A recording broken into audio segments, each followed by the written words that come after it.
Halo teman-teman, bertemu lagi dengan saya di IRC 13 Channel. Apa kabar semuanya? Semoga Anda dan kita semua baik-baik saja. Tetap semangat dalam menjalankan aktivitas hidup. Teman-teman sekalian, kembali di video ini saya menyajikan The Current Issue Corner atau isu-isu terkini. Dan untuk isu yang terkini adalah terkait dengan pemberitaan Profesor Din Syamsuddin yang belakangan ramai diberitakan bahwa Prof. Din dianggap atau dituduh sebagai radikal.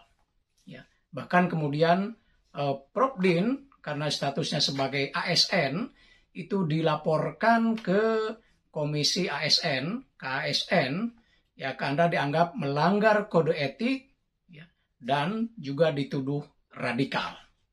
Pertanyaannya adalah, benar enggak Prof. Din itu disejajarkan atau dicap sebagai kelompok radikal?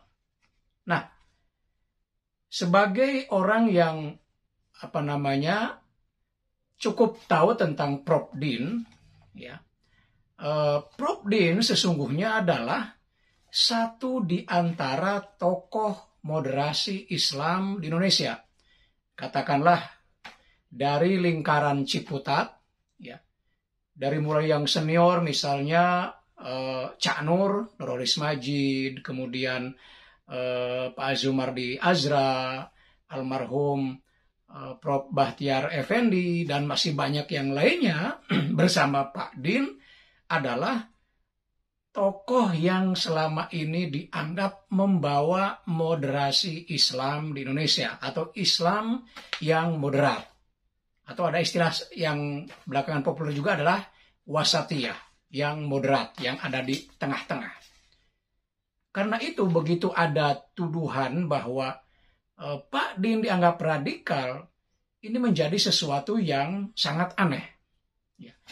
Nah, kalau melihat dari laporan ya, yang dikaitkan dengan Pak Din terkait bahwa beliau dianggap radikal, beberapa poin yang disampaikan menurut saya sesungguhnya bukanlah radikal atau tidak tepat disebut radikal.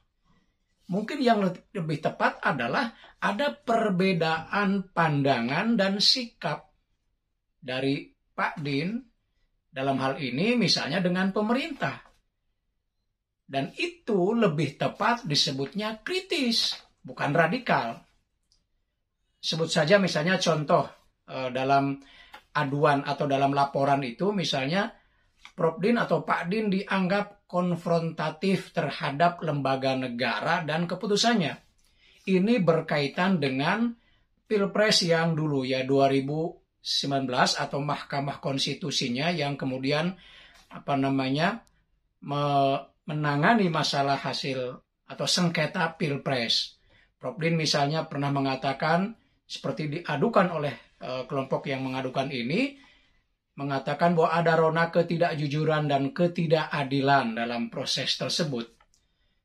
Tentu saja pernyataan tersebut tidak atau belum cukup layak disebut radikal. Itu sesuatu yang menunjukkan perbedaan pandangan dan sikap, dan itu berkaitan dengan sikap politik, sesuatu yang wajar dalam demokrasi. Ya kita tahu di Pilpres kemarin kan Pak Din dan kawan-kawan tampaknya memang lebih condong ke kubu 02. Ya. Dan setelah kasus selesai, artinya setelah kemudian MK memutuskan bahwa pemenangnya adalah Presiden Jokowi dan Wapresnya adalah Kiai Maruf Amin, selesai. Kan kemudian tidak ada tindakan lanjut dari Pak Din dan misalnya mengajak kelompoknya untuk melakukan perlawanan secara fisik, kan tidak ada. Ya, tetap menghormati hasil proses pengadilan. Ya.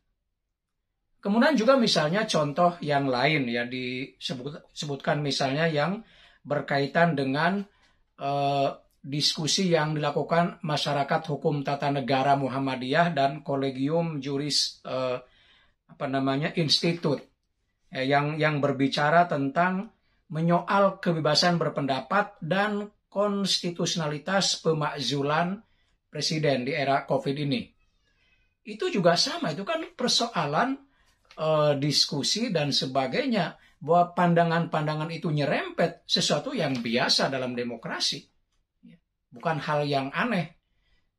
Ketika misalnya menyoal kebebasan berpendapat, ya wajar sebagai seorang cendekiawan, Prof. Din misalnya menunjukkan pemikirannya yang kritis dalam konteks ini, gitu ya. Kemudian juga berkaitan dengan keterlibatannya di KAMI, Koalisi Aksi Menyelamatkan Indonesia.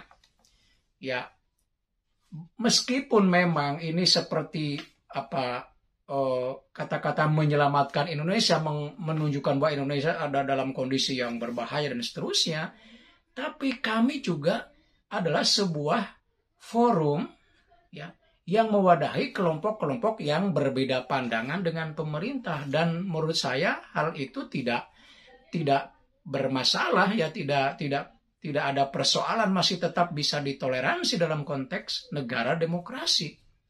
Karena kami kan kemudian tidak melakukan aksi-aksi yang memang misalnya bisa disejajarkan dengan kelompok-kelompok yang radikal.